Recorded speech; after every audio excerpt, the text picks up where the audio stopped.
Sir, Vivek sir, the Tashkent files के बाद the Kashmir files, तो ये जर्नी कैसी रही पहले, ये उसके बारे में आप हम सबको बताइए। देखिए, ये ताशकंद फाइल्स, कश्मीर फाइल्स दोनों एक ट्रिलॉजी का पार्ट है। ट्रिलॉजी मतलब 3 फिल्मों की एक सीरीज़। कई बार ऐसा होता है कि आप कोई लार्ज बड़ी बात करना चाहते हैं और वो एक फिल्म में हो नहीं सकती है, तो इसलिए ट्रिलॉजी का कॉन्सेप्ट है, तो उसको आप 3 अलग अलग फिल्मों में कर सकते हैं। तो जैसे मेरा ये था कि अपनी जो डेमोक्रेसी है, इसके 3 स्तंभ क्या हैं, इसके पिलर्स क्या हैं 3, कौन सी ऐसी चीज़ है जिसके बिना डेमोक्रेसी कंप्लीट ही नहीं है। जैसे अपने 3 शेर नहीं है वो जो अपने एम्बलम के, तो पहला मेरा था ट्रूथ, सत्य। हमारा फंडामेंटल राइट सत्य जानना होना चाहिए, लेकिन आज कोई भी स्कैम होता है, कोई घोटाला होता है, पुल गिर जाता है, मेट्रो 5 साल में बननी थी 20 साल भी नहीं बनती है, तो आप इसका सत्य नहीं जान सकते। आज आम आदमी को हक ही नहीं है सच जानने को, राइट टू ट्रूथ नहीं है। तो उसके ऊपर थी ताशकंद फाइल्स। उसका मतलब ये था कि अगर आप अपने प्राइम मिनिस्टर की डेथ का ट्रूथ आज तक 50 साल बाद लोगों को नहीं पता है, तो कल को आपके पिताजी किसी पुल के टूटने से गिर गए तो आपको पता भी नहीं चलेगा कि कैसे हुआ, क्या हुआ। करेक्ट। दूसरा है जस्टिस, कि जस्टिस क्या है। आफ्टर ऑल जस्टिस ये नहीं है कि लोग एक दूसरे का मर्डर कर रहे हैं और 20 साल बाद जिसने मर्डर किया था उसको सजा मिल जाए, ये जस्टिस नहीं है। जस्टिस ये है कि कोई भी जो पीड़ित है उसकी पीड़ा को तुरंत खत्म किया जाए, वो है जस्टिस। राइट। तो क्या हमारे पास वाकई में राइट टू जस्टिस है? अगर है, अब तो हम कहते हैं हमारी जुडिशरी की सब लोग बड़ी तारीफ करते हैं कि we have great respect for our judiciary. अगर इतनी अच्छी हमारी जुडिशरी है तो 32 साल से भाई एक कम्युनिटी अपने घर में ही नहीं, जो उनकी ओरिजिनल ज़मीन है, जो उनका टाइटल है, जिसके वो हकदार हैं, उनके बाप दादा पुश्ते जा रही हैं, और वो ज़मीन उन लोगों को दे दी गई जो कि कन्वर्ट होके कुछ और बन गए। करेक्ट। और आपका देश का जो दुश्मन है पाकिस्तान, और जिसके लिए जो सबसे बड़े दुश्मन इंसानियत का है टेररिज्म, इन दोनों चीज़ों को आपने वो ज़मीन दे दी और उसको फलने फूलने दिया। आपने शिव और सरस्वती की ज़मीन का जो टाइटल है वो इलीगली ट्रांसफ़र कर दिया यासीन मलिक और मकबूल भट्ट और ऐसे टेररिस्ट लोगों के नाम पे, और सब बैठ के देख रहे हैं। मीडिया भी देख रहा है, पार्टीज़ भी देख रही हैं, पॉलिटिशियंस भी देख रहे हैं, सारी दुनिया बैठ के देख रही है तमाशा। तो ये तो जस्टिस नहीं हुई। और तीसरा जो कॉन्सेप्ट है वो है लाइफ, ज़िंदगी का। आज ये बताइए, जैसे राइट्स हो जाती हैं, कहीं पे मैसेकर्स हो जाते हैं, दंगे फसाद हो जाते हैं, कोई आके किसी को भी मार दे, जैसे 200 लोग मर गए, वहाँ पे 500 लोग मर गए, कहीं पे 3000 लोग मर गए, कहीं 10,000 लोग मर गए। भोपाल गैस ट्रेजेडी में मैं भोपाल का हूँ, 10,000 लोग मर गए। किसकी अकाउंटेबिलिटी है? कौन है उसके लिए जिम्मेदार? क्या ये जो सरकार है, तंत्र है, डेमोक्रेसी, क्या ये लाइफ को प्रोटेक्ट करना उनकी जिम्मेदारी नहीं है? हालांकि मैं यूएस को लेकर बहुत क्रिटिकल हूँ, मुझे अमेरिकन पॉलिसीज़ बिल्कुल पसंद नहीं और ओपनली बोलता हूँ, लेकिन एक बात उस कंट्री की ऐसी कमाल की है, पूरे विश्व में कहीं नहीं है, द डिग्निटी ऑफ लाइफ। आप चाहे वहाँ के हों, विदेश के हों, दुश्मन राष्ट्र के हों, अगर आप ज़रा भी बीमार पड़ जाएं और उनके एमरजेंसी में घुस जाएं हॉस्पिटल में, जब तक आप पूरी तरह ठीक होकर नहीं निकलेंगे, आपको पूरी फ्री में वहाँ पे आपका इलाज होगा, कोई पूछेगा भी नहीं। बाद में देखा जाएगा, पर उस वक्त आपका पूरा इलाज हो जाएगा। क्यों? क्योंकि वो ज़िंदगी की वो है। एक छोटी बिल्ली का बच्चा अगर कहीं अटक जाता है 100 मंजिल पे या कहीं पे, पूरी कंट्री के रिसोर्सेज उसको बचाने के लिए आ जाते हैं। ये बहुत अमेजिंग क्वालिटी है उस देश के अंदर। ये मेरा मतलब है। क्या आप जब घूमते हैं तो आप सिक्योर फील करते हैं कि भाई हमें कोई, अगर कल को हमें, मेरे बच्चों को किसी ने कुछ मार दिया तो इमीडिएटली उसे प्रोटेक्ट करने के लिए लोग आ जाएंगे? नहीं ना। तो ये इस पे तीनों फिल्में हैं। सर, एक बात और कि आपकी फिल्म द ताशकंद फाइल ने बहुत सवाल उठाए सरकार पे। आज के पहले की सरकार, जिसने जो काम किया, वो समय पर जो भी अधिकारी थे उन्होंने जो भी डिसीजन लिए या जो प्रोसीजर करनी थी वो केस पे, उस पे नहीं की। आपने इतने सवाल उठाए फिल्म के द्वारा, तो आपका भी कई जगह बहुत विरोध हुआ कि ऐसी फिल्म क्यों आई। पहले तो रिलीज पे प्रोटेस्ट कर रहे थे कि ये फिल्म रिलीज नहीं होनी चाहिए, फिर भी आप जिस तरह से हिम्मत के साथ सवाल उठा रहे हैं, तो वो आप कैसे करते हो? देखिए, समस्या क्या है कि होता क्या है कि हम लोग, जैसे एक आपने कहानी सुनी होगी बचपन में कि एक औरत थी, वो मछली बेचती थी और रोज़ रात को मछली की टोकरी रख के उसके ऊपर सर रख के सो जाती थी। तो उसका बेटा एक दिन रईस हो गया और उसने कहा कि यार मेरी माँ तो ये बदबू में सोती है, बहुत कष्ट में, तो मैं इसको थोड़ा आराम देता हूँ। और उसने वहाँ से उसकी मछली की टोकरी हटा दी और उसकी जगह फूलों की टोकरी रख दी। अगले दिन माँ जब मिली उसको बेटे को तो उसने बहुत डांटा बच्चे को, उसने ये क्या तुमने कर दिया, मैं रात भर सो नहीं पाई, राइट। तो होता क्या है कि हमको ना कई बार आदत पड़ जाती है नेगेटिविटी की, झूठ की, क्राइम की, करप्शन की, और हमको वो करेक्ट और सत्य लगने लगता है। हमें लगता है यही दुनिया, यही ज़िंदगी है। और उसमें अगर आप थोड़ा सा भी एक फूल लेके आ जाएं गुलाब का गंदगी में, तो सब लोग उसका विरोध करते हैं, वो चाहते नहीं ऐसा हो। अगर ऐसा हो गया तो लोगों को फूल की आदत पड़ जाएगी और उसका मछली का धंधा बंद हो जाएगा। यही एग्जैक्टली नैरेटिव की जो लड़ाई है उसके अंदर ही है। जब हमको चारों तरफ हमने झूठ की दुकान इतनी ज़्यादा खोल दी है, हर आदमी जो जा रहा है, पूरा का पूरा मॉल, पूरी दुकान में झूठ बिकता है, तो आदमी झूठ ही खरीदता है और फिर झूठ को लेके स्टेटस सिंबल बनता है कि भाई मैंने तो महंगा झूठ खरीदा, आपने सस्ता झूठ खरीदा, और उसकी लड़ाई चलती है किसका अच्छा है किसका बुरा है। ऐसे में अगर कोई एक सच की दुकान खोल दे वहाँ पे, तो विरोध होगा कि नहीं होगा? सीधी सी बात है। कश्मीर में टेररिज्म होता है, इनोसेंट लोगों को मार देते हैं, औरतों को रेप कर देते हैं, बच्चों का सर फोड़ देते हैं हथौड़े से, सब चुप है, सब चुप रहते हैं, कोई कुछ नहीं बोलता। वहाँ पे चुप्पी की दुकानें खोल रखी हैं सबने। लेकिन जैसे ही एक आदमी खड़े होकर टेररिज्म के खिलाफ बोलता है, फिर चाहे वो हिंदू हो, चाहे मुस्लिम हो, या उस टेररिस्ट का भाई हो या कजिन हो, वो पुलिस वाला हो, आर्मी वाला हो, हाई कोर्ट का जज हो, कोई भी हो, उसको गोली मार दी जाती है। क्योंकि जब मछलियों का राज होता है, सॉरी गंदगी, बदबू, ऐसा राज हो जाता है, झूठ का राज हो जाता है, एक भी सच की आवाज़ जो होती है लोग उसको कुचलना चाहते हैं। और यही इम्तिहान होता है कि आप उस सच के साथ कितना आगे जा सकते हैं। तो मैं तो लड़ता हूँ, लड़ रहा हूँ, जब तक मैं जिंदा हूँ मेरी आवाज़ तो नहीं रुकने वाली। सर, एक आप पे एक आरोप भी है कि आप बीजेपी को फेवर करते हो और बीजेपी पॉलिटिक्स को फेवर करते हो, तो आप वही मुद्दे अपनी फिल्मों में उठा रहे हो और उठाएंगे आगे भी जाकर, कि जो एंटी बीजेपी पार्टीज जो रूल करके गई है इंडिया में, उनके सामने कि आप एक अलग लड़ाई लड़ रहे हो। तो उसके बारे में आप क्या कहना चाहेंगे?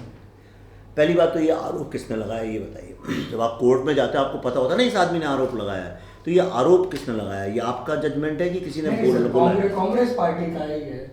जो प्रोटेस्ट आपके सामने हो रहे हैं वो सब वही पार्टी के लोग हैं। ओके, तो मैं आपको बिल्कुल ऑनेस्टली बताता हूँ। पहली बात तो दुनिया में कोई एक आदमी नहीं कह सकता कि मैंने कभी बीजेपी का सपोर्ट किया, और मैं बीजेपी का सपोर्ट करता भी नहीं हूँ। ये मैं आपको ओपनली प्रेस में बोल रहा हूँ। मैं सिर्फ नरेंद्र मोदी को सपोर्ट करता हूँ और किसी को नहीं करता हूँ। और मैं कम से कम 25 ट्वीट में ये बात लिख चुका हूँ कि मुझे राष्ट्र के लिए एक अच्छा प्रधानमंत्री चाहिए। आप मुझे उससे अच्छा प्रधानमंत्री को ऑप्शन दे दीजिए, मैं उनके लिए वोट कर दूंगा। करेक्ट। मैं नाटो में बिलीव नहीं कर, नोटा में बिलीव नहीं करता हूँ। मैं बिलीव करता हूँ कि डेमोक्रेसी में अगर एक्सेप्ट किया है, अगर मजबूरी अगर नहीं है तो मैं चला जाता हूँ छोड़ छाड़ के यहाँ से। लेकिन अगर जब तक यहाँ हूँ तब तक मैं वोट तो विधानसभा का भी करता हूँ, म्यूनिसिपैलिटी का भी करता हूँ। तो मेरी नज़र में मुझे लगता है अभी भारत के साथ जो सबसे बड़ा प्रॉब्लम है कि हम लोगों ने इसको छोटे छोटे टुकड़ों में बांट दिया। और ये एक स्ट्रैटेजी होती है, एक पॉलिटिकल वॉर स्ट्रैटेजी है जो पोस्ट कोल्ड, ये कोल्ड वॉर की स्ट्रैटेजी है एक्चुअली। वो ये है कि अभी आप जैसे यहाँ पे आप सब बैठे हुए हैं, फॉर एग्जांपल आप सब टाइम्स ऑफ इंडिया ग्रुप के लिए काम करते हैं।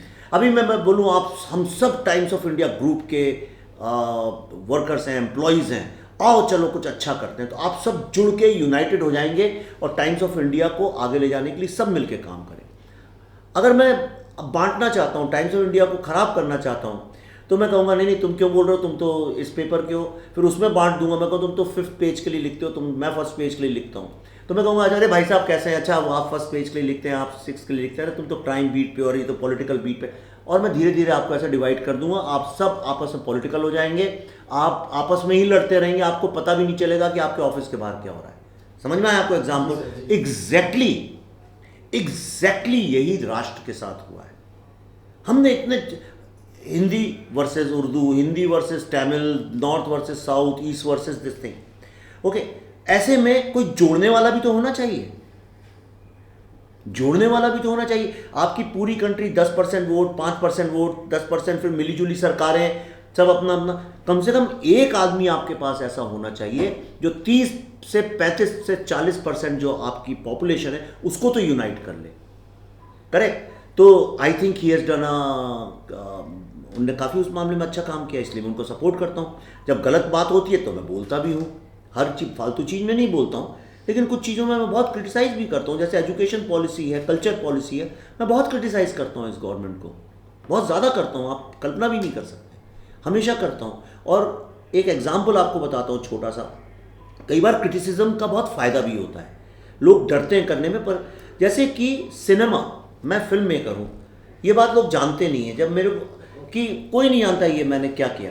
सिनेमा 70 साल के भारत में इतिहास में सिनेमा को कल्चर का पार्ट ही नहीं माना गया officially. ICCR, Indian council for cultural relations, जो पूरे विश्व में भारत का सॉफ्ट पावर बन के हमारे देश का सॉफ्ट पावर बन के सारी दुनिया में वो लोग करते हैं सारा प्रचार का काम। ICCR में सिनेमा था ही नहीं 70 साल से। और मैं ये सवाल उठाता रहा कि अमेरिका हॉलीवुड को as a soft power use करता है वर्ल्ड वॉर में, और अभी यूक्रेन के वॉर में यूज कर रहे हैं। जब गल्फ का वॉर हुआ था तब भी उन्होंने सॉफ्ट पावर की तरह यूज किया था सिनेमा को। हमारी कंट्री में करते ही नहीं है, हम सिर्फ नाच गाने की फिल्में बनाते हैं, कभी सॉफ्ट पावर और डिप्लोमेसी के लिए यूज ही नहीं करते हैं। तो उसकी मैंने एक मुहिम चलाई थी, और आज आप देखिए पहली बार 70 साल में ICCR का cinema is an official part. Correct.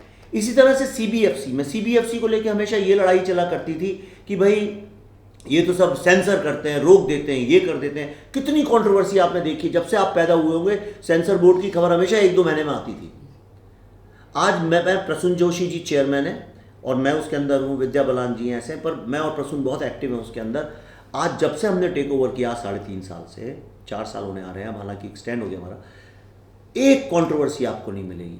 Padmaavat का भी जो मामला था इतना कॉम्प्लेक्स था, उसको हमने बैठ के सुलझाया, बिकॉज हमने ये रियलाइज़ किया कि अगर आपको अच्छा सिनेमा प्रोड्यूस करना है तो आप ये नहीं कह सकते ये मत बनाओ, वो मत करो, यहाँ से हट जाओ, पुलिस राज नहीं, आपको मीडिएट करना पड़ेगा। अगर प्रोड्यूसर और डायरेक्टर्स का कोई प्रॉब्लम तो आपको उसको हेल्प करनी चाहिए, उसको गाइड करके आगे ले जाना चाहिए। आज आप किसी भी एसोसिएशन से बात कर लीजिए इंडिया की, इतनी तारीफ करते हैं CBFC की सब लोग, हमने टोटली नो दिस थिंग। तो what I am saying is, मुझे BJP से कोई मतलब नहीं है, मुझे भारत से मतलब है। राइट। सिनेमा अगर ICCR में इंक्लूड हुआ तो इससे भारत का फायदा हुआ कि BJP का फायदा हुआ? अगर CBFC ठीक हो गया तो इससे किसका फायदा हुआ? भारत का हुआ ना। मेरी जो फिल्में हैं, आप मुझे बताइए, Tashkent files right to truth के बारे में थी, उससे डेमोक्रेसी स्ट्रांग होती है कि BJP? राइट टू जस्टिस जो कश्मीरी पंडितों की है, इससे क्या चीज़ ज़्यादा स्ट्रांग होती है? कश्मीरी पंडितों का कॉज स्ट्रांग होता है कि BJP का कॉज स्ट्रांग होता है? तो फिर इसी में जवाब छुपा है। सर एक और सवाल, आपकी फिल्में हमेशा लोगों को सोचने के लिए मजबूर कर देती है, तो थैंक गॉड सोने के लिए तो नहीं करती। नहीं sir, this is a true review. तो कश्मीर फाइल्स और जो ताशकंद फाइल्स, उसके बीच में आपने रिसर्च के लिए कितना टाइम लिया? आप अपना रिसर्च कैसे करते हो? देखिए, ताशकंद फाइल्स ख़त्म हुई थी 2017 में, और 1.5 साल तो वो अटकी रही, कोई रिलीज़ ही नहीं कर रहा था उस फिल्म को। सब कह रहे थे इतना बकबक कर रहे हैं, सब लोग बोल रहे हैं वर्बोस है नहीं होगी। और देखिए ईश्वर की भी लीला देखिए कि जिसको इसलिए 1.5 साल तक सबने रिजेक्ट करके फेंक दिया था किनारे की, इसमें डायलॉग्स बहुत ज़्यादा हैं और कोई सीन नहीं है, स्क्रीन प्ले नहीं है, उसी फिल्म को बेस्ट स्क्रीन पे डायलॉग का नेशनल अवार्ड, जिसको सब कहते थे कि लाल बहादुर शास्त्री को तो कोई जानता ही नहीं है इस देश में, तो यूथ क्यों इनसे जुड़ेगा? यूथ ऐसा जुड़ गया कि मैं आपको एक बड़ा मज़ेदार एग्जाम्पल बताऊँ, तुम्हें भी जानना चाहिए जी, इट्स वेरी इंटरेस्टिंग। आप ताशकंद फाइल रिलीज़ होने के पहले का प्राइम मिनिस्टर के, वो हर साल 2 ट्वीट करते हैं 2 अक्टूबर को, सुबह 6, 7, 8 बजे गांधी जी का करते हैं, उसके 1-1.5 घंटे बाद लाल बहादुर शास्त्री, उनका हमेशा से जब से आए 7 साल से कर रहे हैं। हर बार जब वो ट्वीट करते थे, गांधी जी का जो ट्वीट है वो तो हज़ारों में, यानी 25-20 हज़ार 30 हज़ार रीट्वीट्स होते थे और लाखों में उसके लाइक्स होते थे। और शास्त्री जी का बेचारा किनारे जैसे पड़ा रहता है, पिता दादाजी की फ़ोटो कहीं किनारे, ऐसे उस बेचारे को 200, 300, 400 लोग रीट्वीट करते थे। मैंने इसको ट्वीट भी किया कई बार, और मुझे PMO ने एक्नॉलेज भी किया इस बात को। जब से 2019 से हमारी फिल्म आई है, आप उसके बाद का ज़रा कंपेयर कर लीजिए। 150 साल हैं गांधी जी के पिछले साल, तो इतना गवर्नमेंट ने करोड़ों अरबों रुपए खर्च किए गांधी जी के ऊपर, मोदी जी ने भी इतना बड़ा ट्वीट किया 150 साल, और गांधी जी गांधी जी गांधी जी गांधी। मुझे गांधी जी से कोई आपत्ति नहीं, मैं तो बहुत श्रद्धा करता हूँ, लेकिन गांधी जी का पिछले 3 साल से, जब से हमारी फिल्म रिलीज़ हुई है, जब वो रिट्वीट करते हैं तो उसके 150, 200, 300, 400 होते हैं, और शास्त्री जी वाले के 20-25 हज़ार होते हैं। ये चेंज एक फिल्म ने उसमें किया है। ये मैं आपको ऐसे ही बता दी ये बात तो लेकिन 2018 में हमने ये फिल्म शुरू की थी, तो 2017 में वो फिल्म हमारी ख़त्म हो गई थी, पर उसके बाद पड़ी रही, वो कोई कर नहीं रहा था उसको, तो हमने 2018 के अर्ली अपना रिसर्च शुरू कर दिया था। और फिर 2019 में ताशकंद फाइल रिलीज़ हुई, तो 2018 से अब 2022 होने आ रहे, तो ऑलमोस्ट 4 साल इसको हो गए, एक आध महीने में पूरे 4 साल ख़त्म हो जाएंगे। और आप यकीन मानिए, ये फिल्म शूट होने के पहले जो रिसर्च किया था, उतना ही रिसर्च फिल्म शूट होने के बाद किया हम लोगों ने। जब हम उसको एडिट करने बैठे तो उसको कम से कम 20-25 बार तो वो एडिट हुई है फिल्म, क्योंकि नई नई इन्फॉर्मेशन हमारे सामने आ रही थी। उसके हिसाब से कई चीज़ें हमने हटाई घटाई, और तो और हमारा रिसर्च इस लेवल का था कि हम अभी अमेरिका में 16 स्क्रीनिंग्स करके आए। फिल्म सेंसर्ड थी, सब कुछ DCP ECP सब रेडी था। कल मेरे दिमाग में कुछ आया कि नहीं, सिचुएशन तो ही चेंज, एक चीज़ कुछ करनी चाहिए। थोड़े दिन पहले, एक कल बोल रहा हूँ, थोड़े दिन पहले, तो मैंने इनको फिर भेजा, मैंने कहा यार ये एक एक्स्ट्रा डायलॉग इसमें डालते हैं, और 1-2 और चीज़ें चेंज की जो इनके मतलब की नहीं थी, और उसको हमने अभी तक किया। और मेरी फिल्म 11 तारीख को रिलीज़ हो रही है। मैं आपको यकीन दिलाता हूँ, अगर 9 तारीख की भी शाम को मुझे लगा कि नहीं इसमें कुछ और इम्प्रूवमेंट होना चाहिए, तो मैं वो भी करूँगा, क्योंकि ये हिस्टोरिकल डॉक्यूमेंटेशन है। कल ऐसा ना हो कि आज से कई साल बाद लोग कहें अरे ये तो सही नहीं था। तो मैं इतना केयरफुली उसको हम कर रहे हैं। तो पोस्ट रिलीज रिसर्च तो कोई करता ही नहीं है हमारे यहाँ, हम वो भी कर रहे हैं, और ये ख़त्म हो जाएगी फिल्म तो भी जारी रहेगा। सर, आप एक साथ राइटर, डायरेक्टर और प्रोड्यूसर तीनों जगह ध्यान दे रहे हैं और काम कर रहे हैं, तो ये सब सर मैनेज कैसे करते हो आप? नहीं, मैं इसमें कुछ ऐसा मुझे मैनेज करने का नहीं है। मैं जब छोटा था तो बहुत बीमार रहता था, बहुत ज़्यादा रहता था बीमार, तो यानी मेरे को रिमेटिक फीवर हो गया था, और ऐसा था कि ज़िंदा रहेंगे कि मर जाएंगे। तो हम गांव के, हमारा जो हम गांव के, बहुत छोटे गांव के, वहाँ डॉक्टर तो भूल जाओ, रेल, पानी, बिजली कुछ नहीं आता है वहाँ पे। तो वहीं पे मुझे रोमेटिक फीवर का बड़ा वो हो गया था, ज़बरदस्त अटैक। तो पास में एक छोटा सा शहर था, वहाँ गए तो वहाँ डॉक्टर ने बहुत ज़्यादा एंटीबायोटिक्स दे दी थी। तो एंटीबायोटिक्स दे दी तो उसका असर ही हो गया था कि ऐसा लगा बस अब मरे तब मरे। और उसके बाद मेरी जो ये आँखों की वॉलंटरी नर्व्स होती है ना, वो डैमेज हो गई उससे। किसी किसी का हाथ के नर्व्स, तो वो लिखते हैं तो उनका हाथ यूँ यूँ चला जाता है आगे। तो ये बड़ी, उस ज़माने में बहुत बुरी बीमारी हुआ करती थी बच्चों में। तो मेरी माँ बहुत प्रोटेक्टिव हो गई, मेरे को बहुत रखा साथ में। तो उसका मुझे फ़ायदा ये हो गया कि मैं मल्टीटास्किंग सीख गया उससे। क्योंकि माएँ जो हैं हमारी, भारत की जो माएँ हैं, टिपिकल माएँ, आप देखिए उनका एक दिन, वन डे, कितनी मल्टीटास्किंग करती हैं। माय गॉड, वो एक मदर का भी रोल प्ले करती हैं, हस्बैंड का भी करती हैं, परिवार के रिश्तों का भी करती हैं, पड़ोसी के साथ भी करती हैं, सोसाइटी में भी करती हैं। यानी अमेजिंग है। तो मेरे को वो मल्टीटास्किंग नेचुरली आ गई थी, तो मैं वो नेचुरली कर लेता हूँ। आपसे अभी अगर बात कर रहा हूँ अभी राइट नाउ, तो मेरे दिमाग में 10 आगे की और चीज़ें वर्कआउट कहीं हो गई होंगी, मुझे पता नहीं है, हो गई होंगी, मैं निकलती साथ होते कर लूँगा। तो मेरे लिए वो नेचुरल है। बट राइटर और डायरेक्टर ये बहुत दो अलग चीज़ें नहीं हैं, मैं आपको ऑनेस्टली कह रहा हूँ। राइटिंग ही सब कुछ है, वो ही भगवान है, उसके बाद बाकी सब चीज़ें तो हो जाती हैं। तो मैं अपने को दिल में, मेरी आत्मा जो है वो तो एक राइटर की है। मैं खुद को राइटर ही मानता हूँ। डायरेक्टर प्रोड्यूसर कोई लगाए ना लगाए मुझे फ़र्क नहीं पड़ता। मैं कहता हूँ मेरा राइटर का बस टाइटल दे देना, डायरेक्टर प्रोड्यूसर नहीं हो तो मुझे कुछ फ़र्क नहीं पड़ता। सर, इसके बाद मैं ये पूछना चाहूँगा कि आपने एडवर्टाइजिंग एजेंसी से अपना करियर शुरू किया और यहाँ तक आप पहुँचे हो, तो आपकी ये जर्नी में आपने कई पड़ाव देखे। अभी पिछले 3-4 साल से OTT प्लेटफॉर्म भी आगे बढ़ रहा है, तो आप इंडस्ट्री को कैसे देख रहे हो और आपका अपना अनुभव कैसा रहा? ये 3 दशकों से आप जो जुड़े हुए इंडस्ट्री में, तो आप अपनी तरह से क्या कहना चाहोगे? क्या बदलाव आपने देखा है और आपकी जर्नी कैसी रही?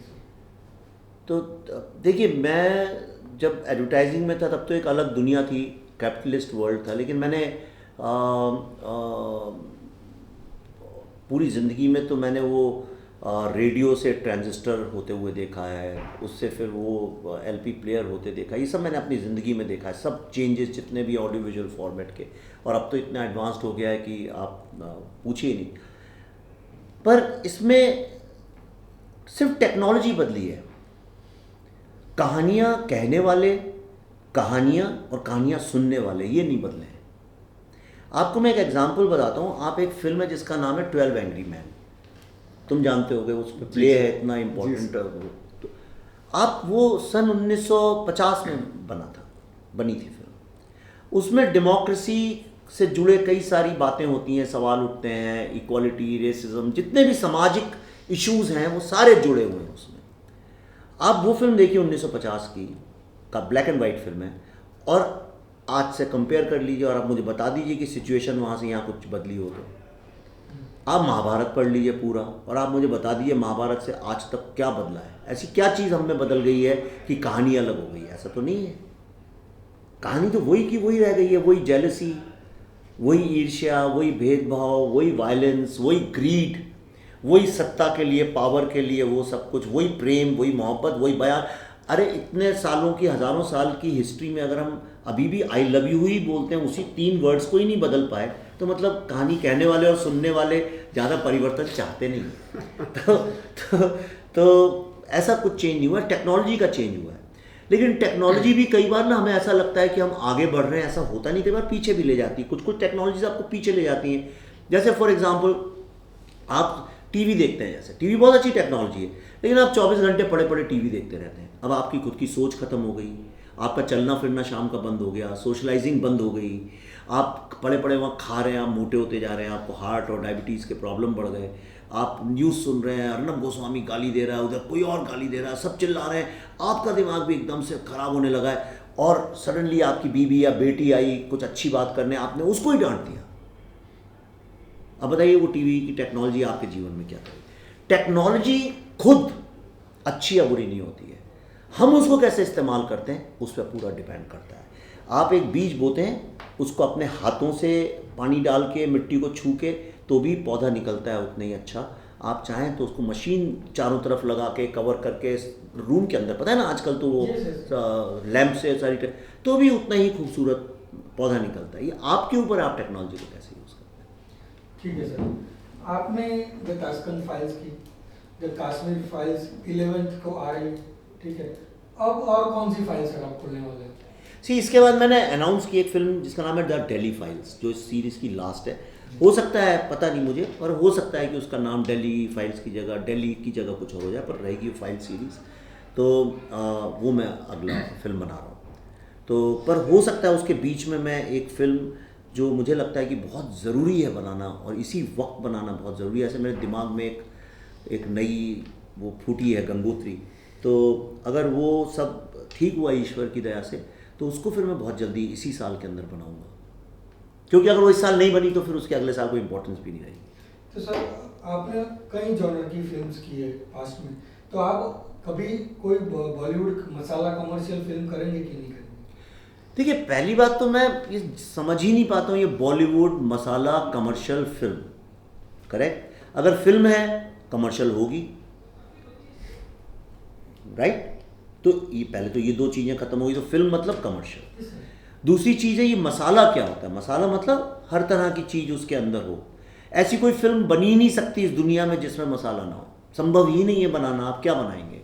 ऐसा तो नहीं है कि एक आदमी बस बैठा और कैमरा लगा हुआ है और 2 घंटे बस आपने देखा कैमरा लगा है और वो बैठा रहा और चले गए आप, वो तो नहीं हो सकता है। अगर उसने उठ के किसी को फ़ोन कर दिया, मसाला जुड़ गया।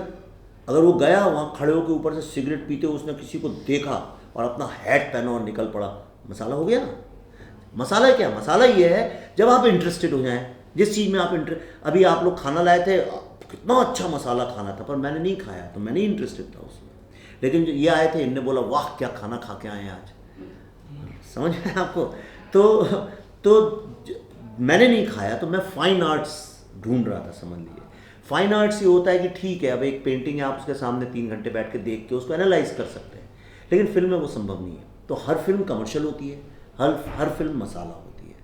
और मेरे दिमाग में कुछ फ़र्क नहीं है, चाहे ये फिल्म हो चाहे वो फिल्म हो। जब मैं ये फिल्में बनाता हूँ तो मैं सिर्फ ये सोच के बनाता हूँ कि कैसे मैं ऑडियंस से एक कदम आगे रहूँ, ऑडियंस सोच पाए उसके पहले कुछ मैं आगे बढ़ूँ। जब तक मैं ये सोच रहा हूँ मसाला ही तो है, और क्या है? अगर मैं ऑडियंस के बारे में तो सोच रहा हूँ, और किसके बारे में सोच रहा हूँ? बस। सर इस फिल्म में दर्शन जी का वो उनसे पूछिए कास्टिंग कैसे, आपने क्या सोचा? अच्छा, आपने उनका काम तो देखा ही होगा सर। हाँ। तो उनका पर्टिकुलर रोल जो प्ले कर रहे उनका कास्टिंग आपने कैसे किया? देखिए, मैं इसके पीछे एक बैकग्राउंड है, मैं आपको छोटी सी बात बताऊँ। मैं एडवर्टाइजिंग में था, और एडवर्टाइजिंग में क्या था कि कास्टिंग एड फिल्म्स के लिए मैं जब शुरू ही किया करियर, उसमें मुझे लगा दिया गया कि अब तुम कास्टिंग करो। तो मैंने जो पहला एक्सपीरियंस लाइफ का था मेजर अंडर प्रेशर, वो यही था, चेहरे एक बार देखो और उसके कैरेक्टर को समझो। फिर धीरे धीरे करते करते आपको समझ में आता है कि भाई ये आदमी में ये गहराई होगी, इसमें ये होगी, समझ में आता है। तो मुझे कोई 10 फिल्में किसी की देखने की ज़रूरत नहीं पड़ती है। मैं ऑडिशन भी मुश्किल से 10-12 सेकंड देखता हूँ, मैं पूरा कभी देखता भी नहीं। डायलॉग में एक फर्स्ट डायलॉग सुनता हूँ, थोड़ा सा नेक्स्ट, मुझे समझ में आता है, और अभी तक गलत नहीं हुआ वो। मैंने इनकी सिवाय NH10 की और कोई फिल्म देखी नहीं थी जब इनसे मिला। उसके बाद मैंने इनका फैमिली मैन देखा, बस वो भी पूरा नहीं देखा अभी तक, बिट्स एंड पीसेस, पर मैं काफ़ी देखा है क्योंकि मेरी पत्नी देख रही थी उसको। तो जब मैंने NH10 देखा था तो मुझे इसके अलावा और कोई फिल्म में नज़र ही नहीं आया एक्चुअली, ऑनेस्टली। जब फिल्म ख़त्म भी हो गई, सब हो गया, तो उसके बाद भी मेरे दिमाग में वो लड़का और इमेज रही। एक्चुअली देखा जाए तो हीरो हीरोइन कोई और है उस फिल्म के अंदर, पर मैं, आप यकीन नहीं मानेंगे, मैं बोलूँ तो थोड़ा, अनुष्का शर्मा मेरी नेबर है, उनके पिताजी वगैरह से मेरी बड़ी दोस्ती है, तो मेरे दिमाग में इंप्रेशन में रहना चाहिए था, और इसीलिए देखी थी मैंने क्योंकि उसमें अनुष्का थी, उसने पहली फिल्म प्रोड्यूस की थी, हमारी पड़ोसी है। तो लेकिन मुझे याद भी नहीं रहा कि उस फिल्म के अंदर अनुष्का थी, और दूसरा लड़का तो मुझे अभी भी याद नहीं आ रहा कौन। अभी भी मैं आंख बंद करता हूँ ये याद, तो जिसमें इतनी ताकत हो कि आपको वो रह जाए दिमाग में, एक इम्प्रेशन बन जाए किसी का। मतलब 2-3 चीज़ें कि उसकी जो एनर्जी है वो मेरी एनर्जी से कनेक्ट हो रही है। मुझे बाकी डायरेक्टर से मतलब नहीं, हो सकता किसी डायरेक्टर को नहीं अच्छा लगे, मैंने कहा मेरी एनर्जी कनेक्ट होती है इस आदमी की। और दूसरा मेरे को ये लगा कि he has a strong presence, और वो प्रेजेंस देखिए तभी संभव है जब आपके अंदर कुछ हो, बिना गहराई के वो प्रेजेंस नहीं होती है। और उसका हाइट हाइट से कुछ लेना देना नहीं है। मैंने छोटे छोटे 4-4.5 फुट के लोगों को भी वो पर देखा है, दे हॉन्ट यू, है ना, जो पैसी वगैरह हैं वहाँ पे अमेरिका में। आमिर खान भी कोई बहुत टॉल नहीं है, पर he, you remember him after performance. तो ही हैज़ दैट क्वालिटी। और दूसरा क्या है कि आजकल जितने लोग हैं आसपास, इस फिल्म में एक रियल लड़का चाहिए था जो कि ये ना लगे कि एक फिल्म के हीरो को इसमें कास्ट किया। और आसपास जितने लोग हैं ना, सब लोगों की कुछ ना कुछ स्टाइल किसी ना किसी से मैच करती है। मैं नाम नहीं लूँगा, पर आप ध्यान से देखिए, आपको लगेगा मोस्ट ऑफ देम जो 20-22 साल की उम्र वाले लोग हैं, वो सब थोड़े शाहरुख खान की तरह एक्टिंग करते हैं। कुछ जो अपने को सीरियस एक्टर समझते हैं, उन्होंने आमिर खान का रास्ता पकड़ लिया है। कुछ अभी ओल्ड फैशन है जो अमिताभ बच्चन की तरह चलना अलना, ये वो सब करते हैं। पर दर्शन किसी स्टाइल में फिट नहीं होता था कि अच्छा इनकी तरह। दर्शन किसकी स्टाइल में एक्टिंग करता है, मैंने पल्लवी और हमने एक बार ऐसे बात करी, तो मैंने कहा नहीं, वो दर्शन की स्टाइल में करता है, तो दिस इज़ परफेक्ट। तो लोगों के दिमाग में ये नहीं होगा कि अच्छा ये तो ऐसा करता है। चौथा जो इनका, अब आप बोल रहे हैं तो मैं सोच रहा हूँ, वरना मैंने इतना सोचा नहीं था, अब थोड़ा इंटेलिजेंट बन रहा हूँ। चौथा जो अब मैं सोच रहा हूँ कि सबसे बड़ी बात यह है कि he doesn't carry a baggage of stereotyping कि अरे ये तो एंग्री टाइप का ही है, अरे तो रोमांस टाइप का, अरे तो गोविंदा टाइप की कॉमेडी करता है। ये सब इनके साथ नहीं था बंधा हुआ। And while working I realize कि ये नेगेटिव भी बन सकता है, पॉजिटिव भी बन सकता है, वो भी कर सकता। और बताओ, एक अच्छा एक्टर मैं गारंटी करता हूँ, इन्हें आज तक कॉमेडी नहीं की है, लेकिन मैं गारंटी कर सकता हूँ जिस दिन ये कॉमेडी करेंगे सबसे ज़्यादा अच्छी करेंगे, इसलिए कि जो अच्छा एक्टर होता है ना, वो कॉमेडी बहुत अच्छी करता है हमेशा।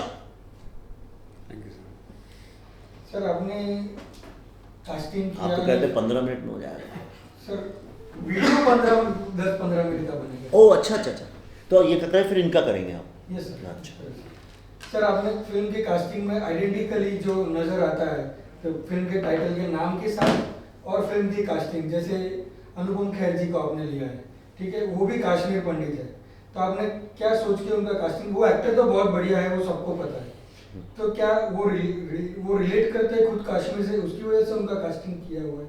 नहीं, अगर ऐसा करना होता तो फिर हर रोल के लिए कश्मीरी पंडित ले लेते, फिर लड़का भी कश्मीरी पंडित ही ले लेते। कमी थोड़ी है, कितने कश्मीरी पंडित लड़के हैं, है ना। वो उरी में भी था वो लड़का, वो भी कश्मीरी पंडित है, ही मेट मी, और भी कई सारे लोग हैं, उनको ले लेते।